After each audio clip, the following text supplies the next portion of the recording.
ASSOCHAM India organizes a curtain raiser event on second edition of the Smart Tech India initiative at Hotel Le Méridien, New Delhi. It was apt for ASSOCHAM to take lead in promoting the use of smart technologies in healthcare, agriculture, BFSI, transportation, BFSI solution, education, and MSMEs. That's how Smart Tech India initiative was first organized in 2020 and become a successful global platform, witnessing impressive participation of leaders from government and industry, stakeholders from domestic and interpersonal market, and enthusiasts of smart technologies. The event was graced and addressed by many dignitaries across the world, including Dr. Jiten Singh, Minister for Science and Technology, Government of India. As I said, technology is now entered every household of India. And these are precisely these smart technologies, some of them realized, some of them unrealized, some of them being used even inadvertently, unconsciously, which are actually going to pave the way for India at 100. Now that we are into the 75th year of independence and 25 years hence when India turns 100,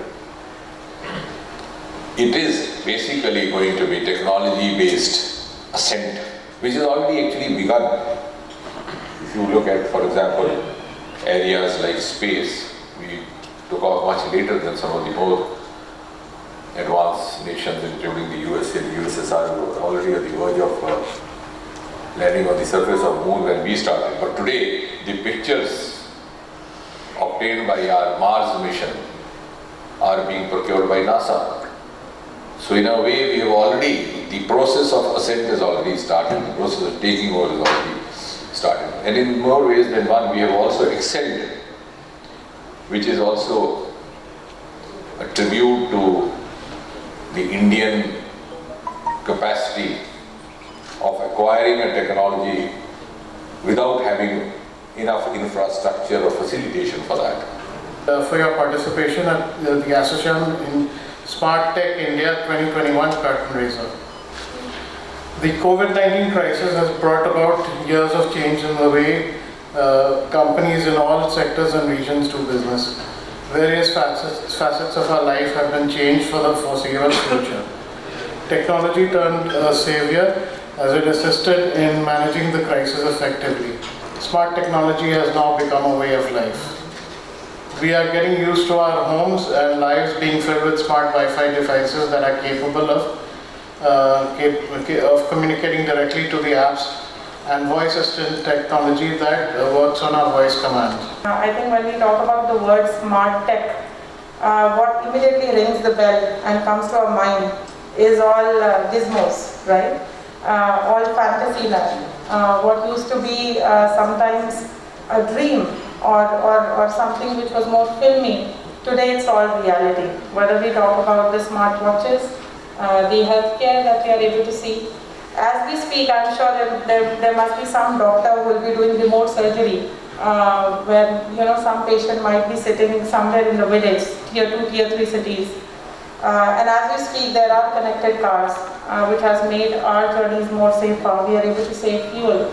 There are smart gadgets that we all wear. I think we cannot do anything without our smartphones, our smart watches that test how many steps we've taken. So whatever was a dream, I think 3 decades ago, 30 साल पहले अगर किसी ने बोला होता कि एक robot होगा, will be cleaning your home and everything, we would have maybe put that person behind a prison. अरे क्या पागलपंती करो? What are you saying? It cannot happen. But today it's all reality.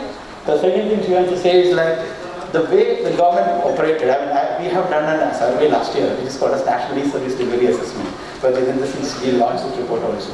So primarily what I'm trying to say is like when we see the growth of the digitization across the governments in the country, state government as well as central government, the e-office was actually made to work from home, and so that the government doesn't stop even during COVID. It's the beauty of digitization which you can actually see. Now, one side of it, government is an enabler with policies, with providing platforms, supporting the people, etc. On the other side, which I see here, the people are from revenue service from SAM, there are other people from other parties, other programs, other developers, other development companies, etc. What happens? We need to create a collaboration wherein the policy is right from the government, they have given the right platform, On the other side, we have the smart initiatives coming up. India has untapped opportunities in manufacturing, engineering, digitization that can play a key role in the country. A vision of $1 trillion economy in next 5 years. Honorable Minister, Honorable Prime Minister has asked all of us to contribute on this, and I think this platform provides an opportunity to address a $1 trillion economy coming up in next 5 years on a digital part.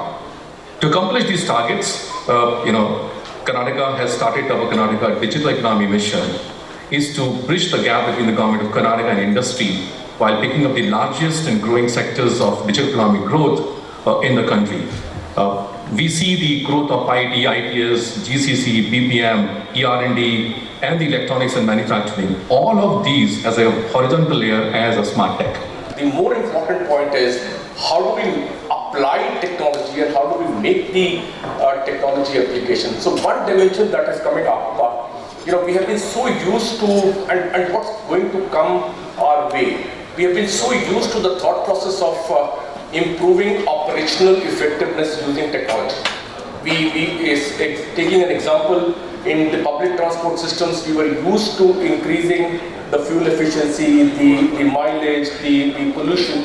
I think the time is now coming wherein another dimension, because of the huge level of digitization, the experience data or the citizen experience or the consumer experience, which will differentiate. So one element that is going to get added to all, and in fact it's already getting added, and that's where when we talk about the apps like Covin and all, and the differentiator experience that we talk about. So that's one. We are living in what is known as Asian century, where global outlooks are shifted towards a rapidly growing economies in Asia.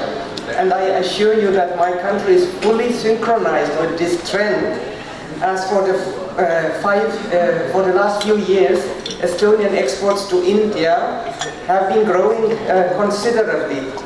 And given the ambitions and the strengths of India and Estonia, I believe there is really a room for a genuine partnership and a true collaboration. In the past 3 years, more than 300 Estonian companies have been actively pursuing business in India. And this year, despite the pandemic, I could twice to go to Telangana and visit how vibrant the ecosystem is there, as guest of T-Hub and V-Hub. Why? Because startups want two things. They want money and they want clients, and usually the other startup cannot give that. So I'm super happy to see that the large Finnish companies, Nokia, Kone, etc., are working very closely with the Indian startups, SMEs, with the academia. And I'm also extremely happy to see that the large corporate houses of India, whether it's Tatas or Mahindras or Reliances, and also the large system integrators, so IT houses, are very closely working with Finnish startups and academia and SMEs. That is where the magic happens. Techs. So I'm part of all the Europe India business councils. So we are trying to connect as much as possible. As I said, we had already raised many initiatives. Some are taking place, but again, that's only a beginning. It is all through a platform like ASSOCHAM, that I took part into ASSOCHAM as a student. So while agri is one of the focuses that we are really filling in. So we have connected to farmers. We are kind of giving a kind of a platform through the platform, a lot of empowering more rural guys, especially the women, as I said. Right, because it's women who can take it rather than the men. I don't mind saying that. 97% for us, and we could talk about even ethnical diversity apart from not only gender diversity. The event was concluded with the release of Smartech India 2021. For more such updates, keep watching Krishi Jagran Business. Thank you.